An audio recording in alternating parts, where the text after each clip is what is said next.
Kim Chiu kaagad dinamayan si Jackie, Showtime fam sama-samang nag-lunch.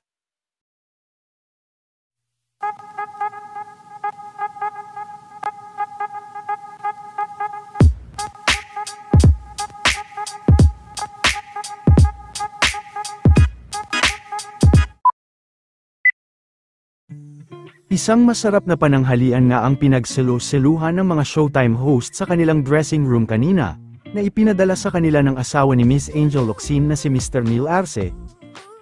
Kung saan ay nag-enjoy naman sa kanilang masarap na pananghalian ang mga Showtime host, matatandaan din na kabilang din si Vi sa mga co-owners ng Tipsy Pig na business nila Mr. Neil Arce. Tipsy Pig! Yay! Thank you, Tipsy Pig! Samantala, dahil opisyal naman na ini-reveal ni Vi sa publiko, ang naging hiwalayan nila Tom at Jackie, ay marami naman ang nag-relate kay Kim at kay Jackie Gonzaga sa kanilang pinagdaanan. Biro pa ni Vice kay Kim, wala din kasi silang closure. Naiiyak si Jackie, ma. Kasi wala rin closure.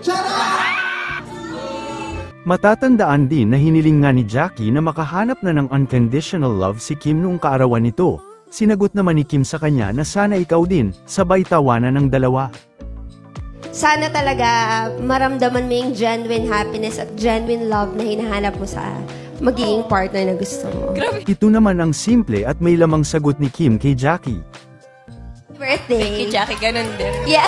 Thank you, Ate Kim. At same to you, sabi ni Kim Chiu. Makikita din ng kagad na pag-akap ni Kim kay Jackie habang nasa segment ng Especially for You.